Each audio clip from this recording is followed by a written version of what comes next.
Guys, let's have a talk. We have a huge problem. Look at the graph. Less than 5% of you are subscribed to my channel. It doesn't take much to make me happy. How about 1 in 5 of you subscribe right now? Update 4. Wife cheated. I am so angry I am scared of myself. I started calling my son twice per day, after my last post. He would always tell me everything was okay, but I guess it really wasn't. I was focusing on trying to get myself under control. I started going to it. That helped some. But what really changed things is when I went to try boxing. The first place I visited was kind of grimy and rundown. Still, the 5 guys that were there seemed to have this amazing camaraderie going on. And I really wanted in on that. I wanted to belong there badly. They all told me I had to talk to the old man. He was the owner of the place. Apparently he decided who could join or not. They all had a lot of respect for him, so I was kind of apprehensive. Let's just say that the old man has an abrasive personality. To begin with, he just listened, but once he started talking I was quickly getting more and more agitated. There wasn't anything I can really put my finger on. Everything he said was true, and maybe that's what angered me, or maybe it was the tone. Like every question or sentence was an accusation of sorts. The old man made me feel like I was not good enough to become a member of his club, and I suddenly found myself in a position of arguing with him for him to let me prove that I was worthy. I still haven't figured out if he is just in a show or some kind of genius. That said, the old man has really affected my life in a very positive way, even though he is very uncomfortable to be around. I am starting to see why people have such respect and admiration for him. The old man has helped me understand why I was so angry and how to think more clearly moving forward. It's a story in itself, but this is already getting long, so back to the main issue. A few days after my post, about 20 minutes after I had talked to my son, he called me back. He was crying and he apologized for lying to me. He lied when he said everything was okay at home. He went on to tell me that my wife was just sitting in front of the TV, staring at it even if he turned it off. He didn't have any food to eat, the house smells, and the only thing he had eaten in the last 2 days was some sandwiches a friend's mother had made for him when he visited. Of course, I immediately rushed home. I could smell the rotten garbage in the hallway even before I got in the door. The house was an absolute filthy mess. It clearly hadn't been cleaned since I left almost a month ago. The floor were covered in crumpled up sheets of paper, overflowing dirty dishes in the sink. Broken glass on the floor. Rotten garbage smell, absolutely disgusting. I went to check on my son first. I had picked up a burger for him on the way over. I asked him to stay in this room and eat while I go and talk to his mom. I assured him everything would be okay. I was home, I was going to take care of him. He cried and hugged me for a bit before I went to check on his mother. That hug felt so good. I had missed him so much. I am never leaving him again. My wife sat staring at the screen like my son had described it to me. What he didn't tell me was how terrible she looked. She had lost a terrifying amount of weight. She was just skin and bones. Her eyes were sunk into her head. Dark rings, lifeless skin, cracked lips, messy dirty hair, filthy clothes. I grabbed a chair and set myself down between her and the TV. The smell coming off her was absolutely terrible. There was a bucket on the floor. Later found out it was half full of a week-old vomit. I felt a deep pain for her. I wanted to protect her, help her, make her better. For a while I completely forgot what she had done. Seeing her like this was really painful for me. I guess in some ways I still love and care for her, despite what she has done. That fact kind of terrifies me. Something is wrong with me, do I think? I didn't know what to say to her, to be honest. She was clearly not all there. She actually asked me if I was real. When I said yes, she broke down crying in a way I've never seen anyone cry before. Her crying, or wailing is probably a better word, was so loud it sort of startled me. Without warning, mid-scream she either fell asleep or passed out. I put my Fitbit on her arm because I don't really know how to take someone's pulse. Her heart rate was varied up and down between 100 to 150, so I figured that's probably not good. I made sure she was in a comfortable position on the sofa, and I wiped the snot of her face before I ran and asked our neighbor for help. They were happy to look after our son while I took her to the hospital. She has been there for 7 days now, I think. I'm a bit blurry on the days tbh. I have visited once, but she got so upset from seeing me that the doctors recommended that I don't visit for now. They have no diagnosis for her yet, and they have no idea of when or even if she will come out of it. I have been focusing on taking care of my son since I have made sure he has regular IC, and he looks like he is doing better now. There is no doubt he has been traumatized by this. I am drowning in guilt for my part in causing him this pain. I have been in contact with a lawyer to try to get custody rights for obvious reasons. I don't know how that will work out. I have also prepared for divorce, but I am holding off for the time being. It took us several days to clean the house. I decontaminate the fridge with bleach and still it smelled like rotten food, so I actually had to get a new one. I also found that my wife had taken all my dirty laundry into bed and made a body shape of it. It had some additions to make it look anatomically correct, and it's kind of disturbing tbh. I looked through all her papers that she left all over the house. It's incoherent nonsense for the most part. Some pages has dates and times. I can't understand most of it apart from some pages that have long lines of sorry written on it. Most pages with text just transition into a wiggly line in the middle of a sentence. I don't know what to do. My anger is completely gone, replaced by sadness of the situation and for the trauma and pain inflicted on my son. I feel bad for my wife, but I also understand why I was angry and how I have changed to deal with the pain. I have left a hug piece of myself behind and she caused that. I don't know if I have it in me to forgive that. A big part of my personality was being a good husband and provider for a long time. That part of me was mortally wounded by her affair. I left that part of me behind. It was just too painful to keep. It's too early to say anything about where we end up, as for now all avenues are open. I am still hurting and confused. I will just continue to try to rebuild my self-esteem and my self-image of my masculinity. If my wife comes out of it, I will talk to her and see where I go from there.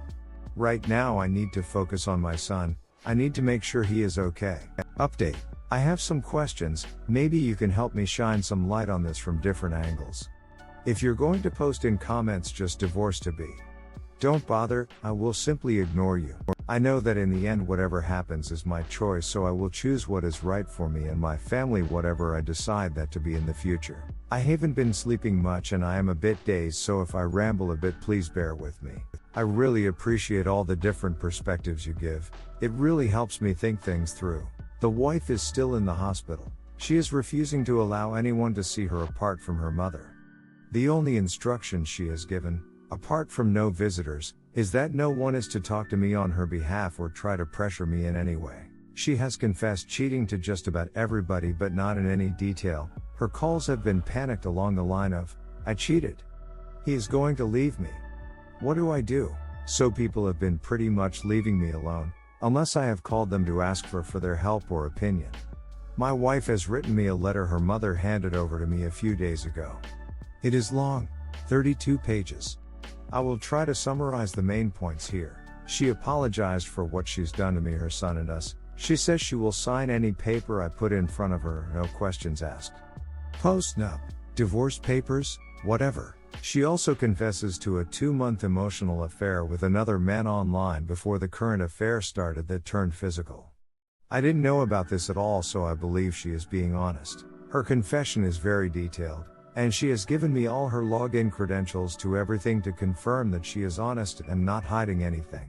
She freely admits that she was captivated by the attention and the excitement, but she seems genuinely confused that she allowed any of this to actually transpire. I believe what she has written is the truth.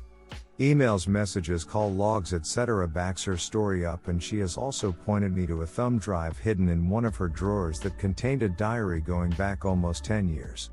Her diary and her letter seems to be in perfect sync from what I have read so far. She explains that the first EA online was more of a game than anything else, flirting only. No timiding or meetup. It went on until suddenly one day she felt compelled to send this guy a message. She immediately ended it then. She couldn't find the courage to tell me, but according to the diary she was trying. When the main affair started, she was flattered and given a huge ego boost from this guy giving her attention. He is a very handsome guy, model type, and I have met his wife and she is absolutely stunning. 10/10 jaw-droppingly beautiful. My wife's ego rush got addictive, it seems. Getting attention from this beautiful guy that was married to such a beautiful woman gave her a huge boost. She felt like she must be very special to outcompete his beautiful wife for App's attention. She admits she knew what she was doing was wrong, but she's also seems genuinely confused that she was unable to stop herself. She hates herself for losing control. If I understand this correctly, the affair only turned physical once the AP started to lose interest in her. She started using S time to keep him interested, to keep him giving her attention. From the diary, the S time seemed to be more of a chore for her. She doesn't seem to enjoy it, she does it just to get more attention, like it's a reward she gives him for that. It's clear she is struggling with guilt, especially in the beginning, but she soon starts to compartmentalize this. But of course we drifted apart and our relationship suffers while she does this. The affair was physical for 4 weeks and they kissed and fooled around with intercourse 5 times according to her diary and her confession. This is backed up with her location data and credit card bills for hotels, etc. The rest is history that you already know. Her letter concludes with the following. Wife, I don't know who the person was that had the affair, or at least I don't recognize myself doing it. I don't understand how I could so easily abandon my beliefs and my morals and hurt the people in my life that I love more than anything. I don't know why I wasn't able to stop myself. Wife, I will not insult you by asking you to understand or forgive me, because I don't deserve understanding or forgiveness. Wife, my only hope is that I can be helpful in some way to help you and our son heal. Wife, I will do anything you ask of me, without question. I will do anything if you think it might help in any way, no matter how big or small. Wife, I will live with my mother once I am released from here. I will stay away unless you ask for me. I don't want to remind you with my presence of the pain I have caused both of you. Wife, I don't have the words to tell you how sorry I am for what I did, and my greatest wish is that you heal and find someone worthy of your love that you can be happy with. I pray I haven't permanently destroyed your ability to trust and love someone deserving in the future. Wife, I will not be with anyone else because I'm clearly not safe to be with. I will seek therapy to try to find, and perhaps one day see what is wrong with me, but as of today I don't really know who I am or why I couldn't stop myself from doing these things. Wife, I knew what I did was wrong, that I was hurting everyone, myself included, but I did it anyway. I was selfish. I caused all of this just so I could feel a little better about myself for a brief moment. Wife, once I saw the pain on your face on the camera you left behind in the bedroom. The heartbreaking pain on your face, while you were watching the tape with me and the other man. Wife, at that moment I realized how delusional I am and how terrible and evil I had become. I am afraid there is no salvation for me. Wife, I will always love you. I wish I could undo it all, take it all back. But I can't, I'm sorry. I ugly cried reading it, and I really don't know what to do. I've been up all night reading, and I am emotionally drained, confused, and unsure of everything. I watched the video again, and I also watched the video of me going insane. I don't remember a lot of what happened that is on the video. It is very painful to watch my wife's actions, but I have been looking at it over and over again. Why can't I stop looking at it? It is also very disturbing to watch myself go crazy, and I can't stop doing that either. I keep going back and watching it from start to the end over and over again. I try to put it away, but an hour or so later I find myself back watching it all over again. It's hurting me, so I don't understand why I do it. Also, is what she's saying even possible? That a person can be pulled into an affair where behavior becomes compulsive like she describes it? Where it's not really a free choice anymore? Maybe a WW on here could share some insight? I also clearly see from her diaries that she probably developed a depression about 3 years ago after her favorite aunt died. Her perspective on life becomes very dark after this, almost hopeless I would say. I've read other stories where depression seems to cause drastic personality changes and be triggers for affairs. Any insight would be appreciated on this. She clearly never loved any of these men. She loved the ego boost, the increased self-esteem, the rush she felt from them seemingly telling her the right things. On D-Day she totally cut her AP out of her life and called his wife and told her about the affair. I know this because the AP's wife told me when I met her. She actually asked me if we could have a revenge affair. She was very focused on this, getting revenge. Like that would help anything? But beauty aside, she is probably the most annoying woman I've ever met. Talking to her was like nails on a chalkboard. Needless to say, we will not be having an affair, and we will never ever meet in person again. I don't know what to do now. I can't sleep. I can't really think, so I could really use some help. Update. I am very grateful to everybody on this forum. I have received a lot of help to better navigate this disaster. I am okay now. I feel I am back in control of things. I've been trying to get to see my wife. She refuses still, and her mother still acts as a go-between. I tried to call her out on her promise in her letter to me that she would do anything if I thought it would help in any way. So her mother relayed the message that I believed us talking would help. I also asked her to see her doctor together to try to help me understand. The doctor will not tell me anything without her present. I will try to be patient. In summary, I have been diagnosed with PTSD, and my wife has been diagnosed with persistent depression and some bipolar disorder. She has a chemical imbalance in her brain, and they are trying out different medications for her. Many of you were right, her condition made her vulnerable. Then a predator crossed her path, and here we are. Her AP has been cheating consistently on his wife for their entire relationship with multiple women in parallel most of the time. They are divorcing. The AP has been beaten up a bit, not badly from what I have heard. AP's wife called the husbands of most of the women he has had affairs with. I have a friend staying with me most days. He keeps me focused. And I am going camping with my son this weekend. I was trying to confirm if the descriptions in her diary were correct, that she considered the time as a chore. And watching her disconnected behavior and facial expressions in the video, she is basically just waiting for it to be over. I have not decided what to do, but I have deleted the video of her and of me going crazy. It was just causing me pain, and I just couldn't put it away. One part of me is screaming at me to just walk away, to run and find someone else. What if she cheats again? How can I trust her? Can I get rid of the movie running on a loop in my mind? Will I divorce her in X years because I can't get past this? Etc. etc.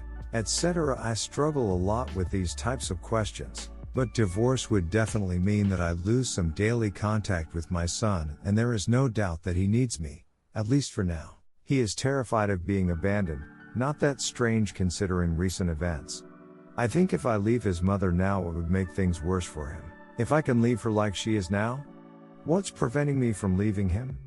He will probably look at it like that. The two of us have started going to the boxing gym together, and we are bonded stronger than ever. Being there for my son is giving me tremendous strength and motivation to face this with an open mind. He is leaning heavily on me at the moment, so even if I decided to divorce, I'm not sure if I could actually go through with it in the short term.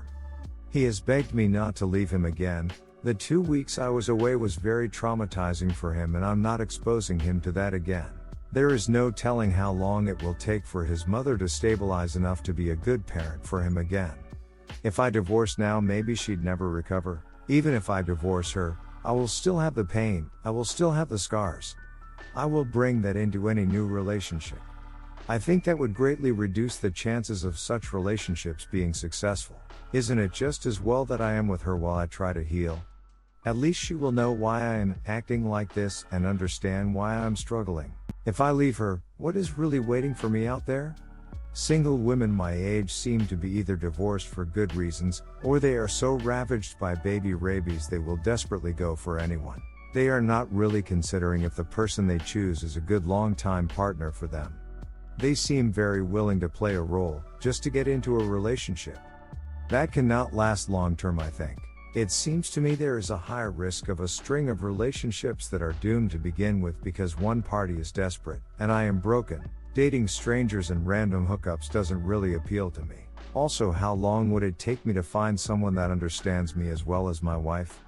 She is the only person in my entire life that I felt she actually really gets me. And it took a long time to get to that point. Isn't that something I could use in my own healing? Would I ever be able to find someone again that could do that? How long would that take? There is no guarantee that a new partner wouldn't cheat as well. Given the circumstances, I actually think that the odds of my wife cheating again are lower than a new partner. My son also needs his mother, and she needs to heal before she can step back into that role. Will she heal faster and better if I divorce her? Or will she heal better if we try to reconcile? I don't know. It's driving me nuts. How can I know she is safe to be around for my son if I'm not there with them? When it comes to my own healing, would I be better off alone? Or with her? Based upon what I have learned here, it seems those that choose that jump to divorce don't heal very well. It looks like the best outcome as far as healing is concerned is when the wayward actively contributes to the healing over a 3-5 year time period minimum. I don't know if she is even capable of that at the moment, tbh. So here I am terribly conflicted. I have a million questions in my head and basically zero answers. I still struggle with the two extremes, reconciliation or divorce, and everything in between. I can't deny that I still love my wife. It turns out my bond to her isn't that easily broken. I really don't want to love her. The prideful side of me wants me to hate her. But I just can't lie to myself. I still love her deeply. And even though I fantasized about her getting hurt as badly as me the first few weeks, I don't want to hurt her or anyone. It wouldn't help me at all. Either way, I see long painful road ahead of us. I hope I have the strength to stay the course and be patient enough to make sure I make the right choices for my family and me. The only thing I have been able to decide is that if I land on offering R, it will not just be given, I will need to see some effort. I will not offer R until I am absolutely sure we are two people 100% committed to that path. Also, if we do R, she will basically be a prisoner on probation. I don't want to be that guy, but what choice do I have? If I feel I can't trust her, either way we will need a lot of therapy. Maybe she doesn't even want to R? I just don't know. Not being able to talk to her is starting to become a real burden for me. It's stressing me out. I feel I really need to talk to her. If anyone has any good suggestions for these conversations, I am all ears.